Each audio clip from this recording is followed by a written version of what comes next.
Well, we're going to cover an interesting subject today about who the Christ really is. And it's a little bit controversial, something you won't hear in a regular Sunday school class. But first of all, we'll just finish off where we left off, where we were talking about Christ in the last lesson. We have just a little bit of the last chapter where it talks about the Christ and his perfection, where it talks about him being made perfect. Uh, it says, though he were a son, yet learned he obedience by the things which he suffered, and being made perfect, become the author of eternal salvation to all them that obey him. So this scripture from Hebrews is often used to preach that Jesus was perfect. But the word perfect comes from the word teleu, which is more appropriately translated as finished or fulfilled an assigned mission. So Jesus used this word in a similar context when he said, my meat is to do the will of him that sent me and to finish his work. This word finish comes from the same Greek word as perfection, which says him being made perfect, comes from the same word. So he says that his meat is to do the will of the one that sent him and to finish his work. Okay. And that's basically the meaning of this. If you're perfect, that means you have a job to do and you fulfill that your part in completing the job successfully. That's what perfect means here. There's another word for perfect, I believe it comes from the word akrobella in the Greek, and that is perfect in the way that we normally think of perfect. It means to be flawless, and this is what the Pharisees and Sadducees taught about perfection, and that's why they criticize Jesus so much for breaking the Sabbath and breaking their laws, because they thought he was not black and white perfect. And but that's not the type of perfection he came to demonstrate. He came to demonstrate to what his job was, what his mission was, and then to fulfill it to the end. And for instance, Paul said, neither count I my life dear unto myself, that I might finish, which comes from the word perfect, my course with joy. Okay, so basically, Paul uses the same word that is translated perfect in relation to Jesus about finishing his life's mission with joy. And that is the perfection that's attributed to not only Jesus, but God, where it says, be therefore perfect, even as your Father in heaven is perfect. This uses the same word, teleu, which means to fulfill your job to its consummation. So in other words, where it says, be therefore perfect, it's really saying, now take the job that you're supposed to do in your life and finish it, even as God takes responsibility for his job and he fulfills his job successfully. He makes the sun to shine on the righteous as well as the wicked, for instance. And that's part of his job, and he does it perfectly. Okay? Well, he became the author of salvation. He wasn't always, it was through perfecting himself, I think. Yeah, and he did that through numerous lifetimes, as we Right. pointed out. And another word that's kind of mistranslated a lot is the word eternal.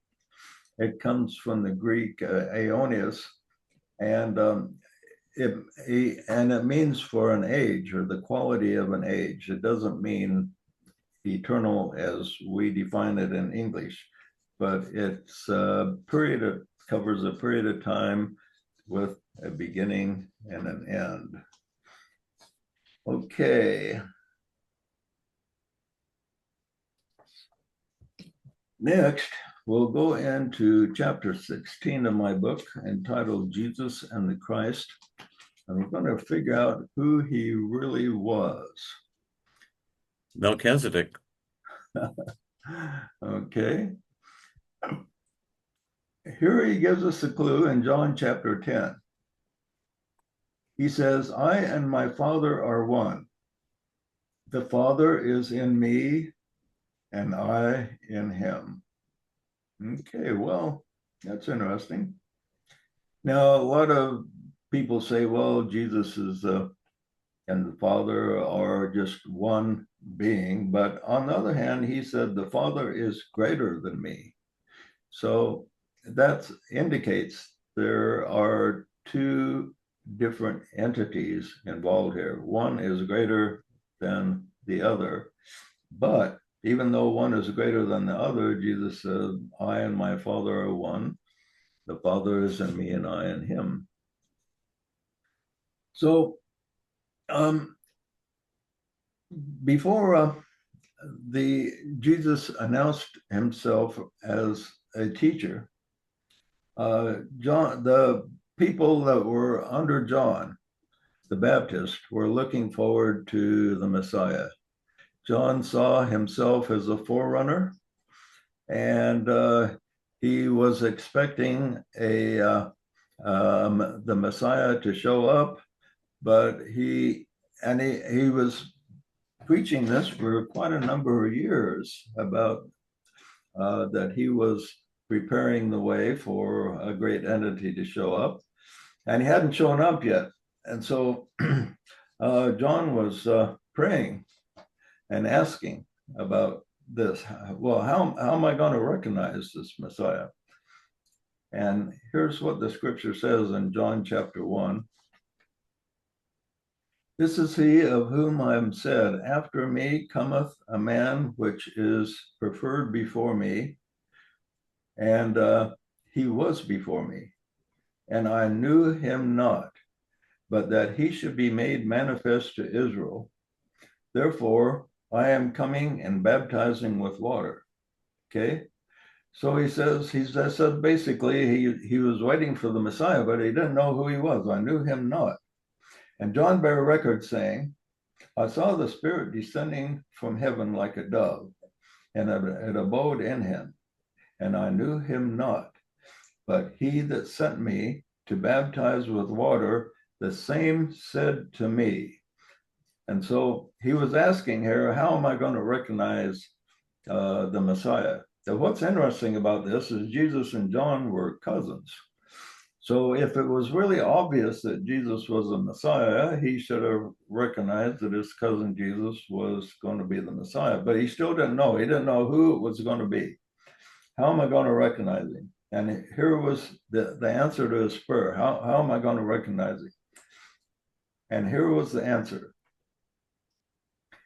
He that sent me to baptize with water, the same said unto me, upon whom thou shalt see the Spirit descending and remaining on him, the same is he which baptizes with the Holy Ghost. And I saw and I bear record that this is the Son of God. Okay, so he said this great sign would be given. And there was John, he was just baptizing people every day. And he was told that there's going to be a certain person when you baptize, you will see the Spirit descending and remaining. So apparently, when he baptized people, he felt or sensed the Spirit descending and then leaving and descending and leaving and just being there in a temporary point. But he said there's going to be one person that you're going to baptize. The Spirit is going to descend on him and enter into him and remain. And he says, this is the Son of God. Okay, when he said this is the Son of God, who was the Son of God? Was it Jesus, or was it the one that was entering into Jesus at his death? One that was entering into Jesus. Right, right. So that's the question. It's an interesting question that people don't ask. And so along comes Jesus, and John baptizes him, and he sees the Spirit descend like a dove. It enters into him, And it rests upon him and stays and there. John uh, receives the witness that this is the Son of God. That'd be quite something, wouldn't it? You're baptizing and you get that confirming witness that the Son of God or the Christ has descended on your cousin. Yeah, yeah. It'd be like if that happened to you or Adam or anyone and we saw it and we'd bear witness of it. Yeah, it's interesting. The Many of the early Gnostics saw that Jesus and the Christ were actually two different people.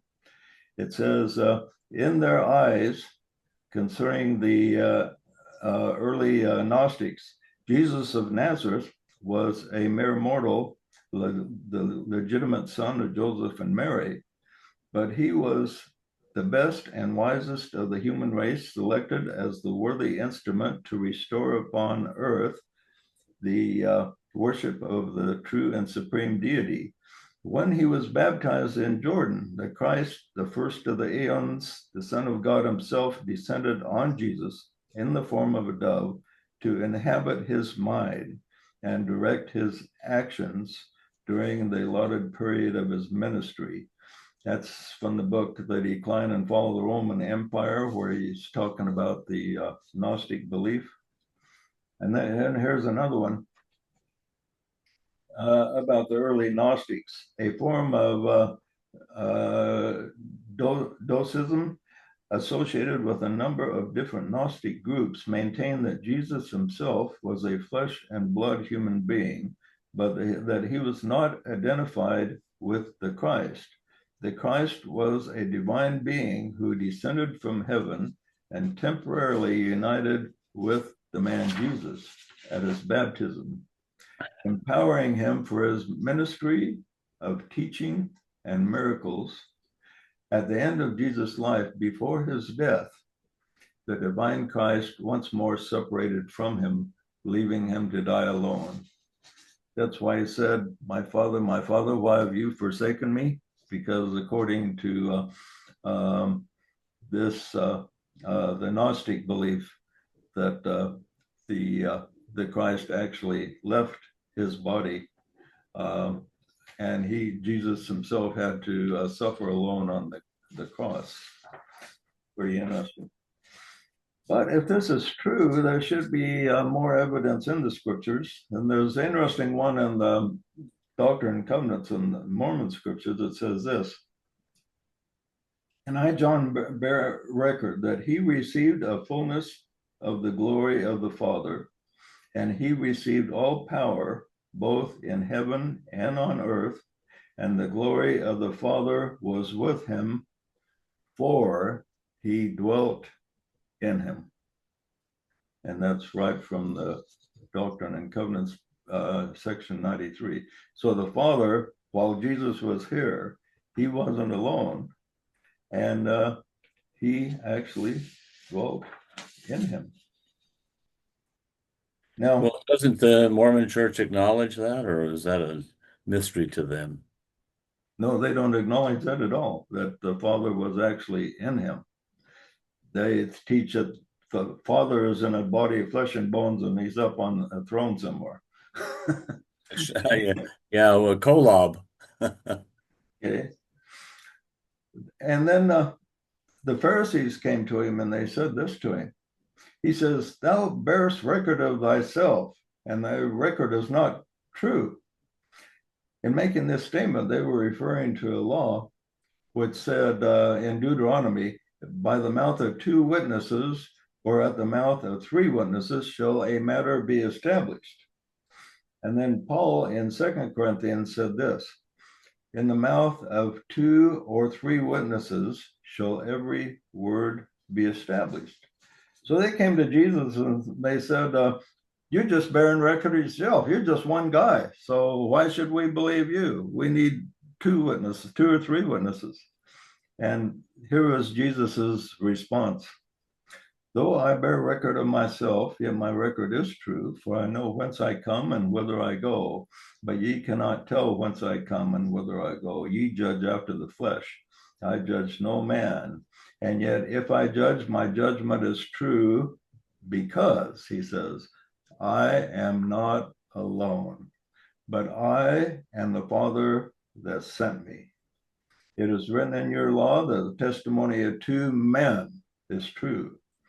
I am one that beareth record of myself, and the Father that sent me bears witness of me.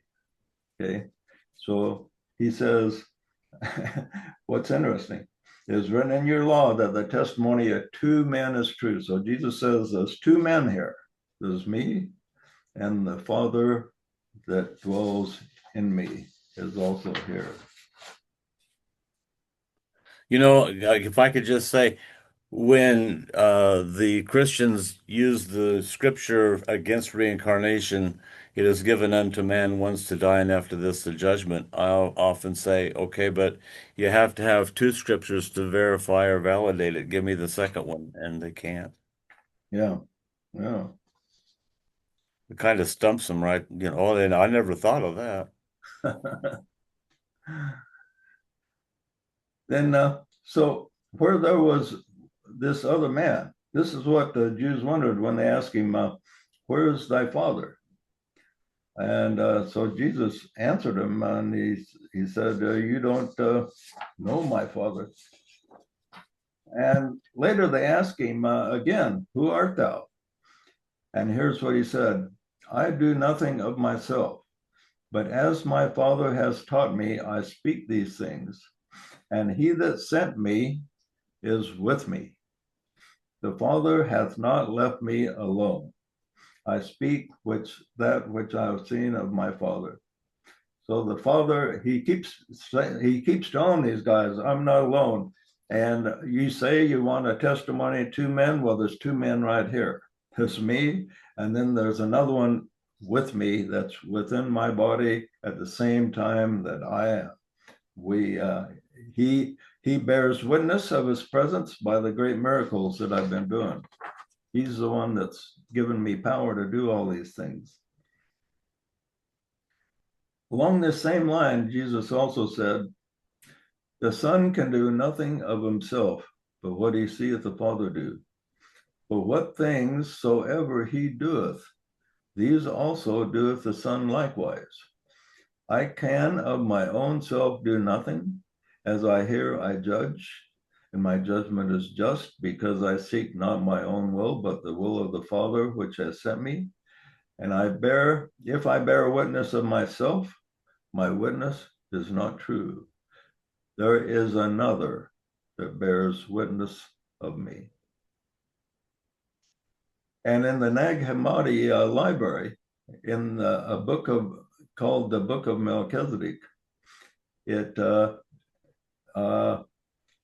quotes the one that is dwelling in Jesus as saying, I am Melchizedek. So here we have the identity of the person that is within Jesus was the one that was Melchizedek in the past life.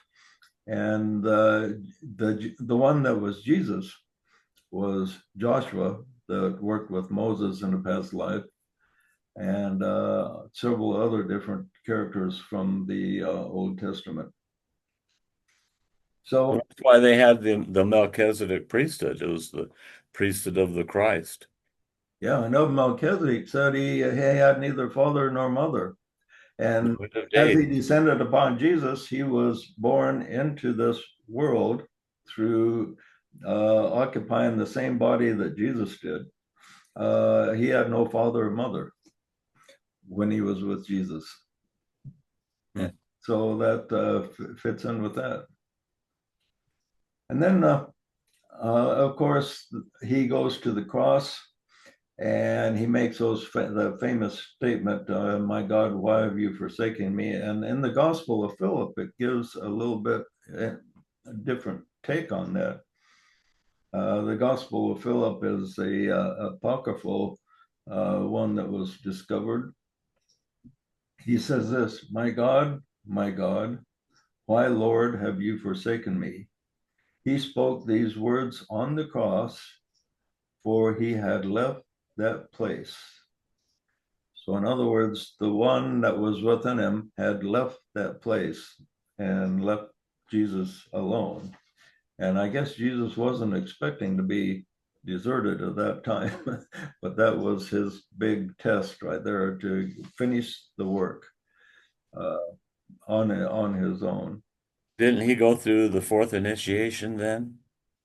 Yeah, the fourth initiation consists of the Garden of Gethsemane up to the cross. That whole passion experience was the consummation of his fourth. So, now, it's interesting. We are promised this, have the same promise to be able to be visited and have an entity like the Christ, or one that represents the Christ, come unto us, because it tells us that Jesus, in Romans 8:29, Jesus is the firstborn of many brothers. Okay, so he's just not the only firstborn. He's there's all kinds of firstborns. And the word firstborn in the Greek didn't necessarily mean firstborn the way that we think of it. It means it's a special designation. So you could have a fourth-born kid, and back in that time, maybe have a special mission, and it would be like a firstborn. Uh, so it had a number of different meanings in that time. But anyway, Jesus was the firstborn of many. And here's the promise to us: if any man hear my voice and open the door, I will come unto him and will sup with him, and he with me. To him that overcometh will I grant to sit with me on my throne, even as I also overcame and am sat down with my Father on his throne. So what does that tell us? Well, let's pick on Asaph here. What does that tell us, Asaph? Does that mean, what does that tell us, that promise to you, you're going to be like who? Like Jesus. Yeah, you have the same opportunity as Jesus. Just as Jesus had the Father come and enter into him, and they supped together. In other words, they feasted together in the Spirit.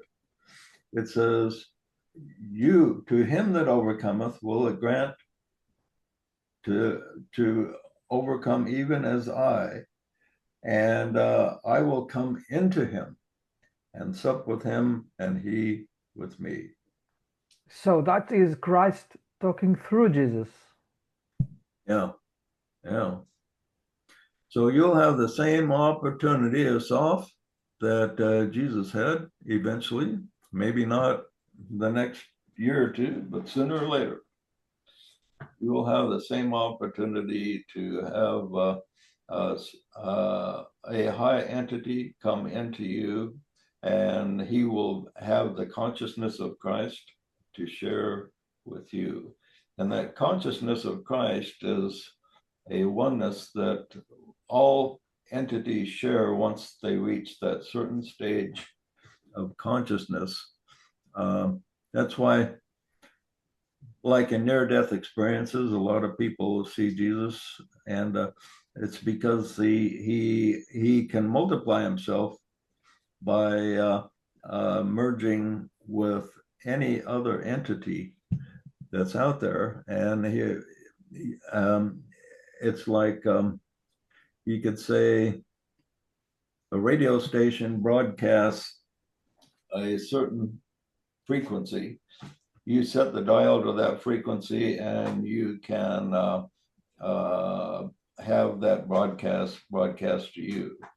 So in the higher realms, they turn the dial to the frequency of the Christ. And it's, if you talk to that person, it would be like talking to the Christ himself. So each of But those people in the kingdom could be referred to as the Father or the Son. Yeah. Yeah, there's a oneness where the Father, if the Father dwells in you and you are one with the Father, it is as if you are the Father and another thing, and the Son. all of us are sons and daughters of God. The only difference the only difference is that we haven't realized it yet. Yes, we came from a very high place. The presence of God was where we originated. And we decided we wanted to see what it was like to be limited. And so we come down here and we go through tremendous limitations. Here, I'm looking at Asaf, so I'll pick on him. He's limited to that body that we see. Okay, he if he pinches himself on the arm, he feels something there. But if he pinches Curtis on Curtis's arm, he doesn't feel anything. Curtis feels it, Ow. but he just feels what's happening in his body. Now imagine if you transcended your body to the fact that you were one with God, and if you're totally one with God, the whole universe would be your body.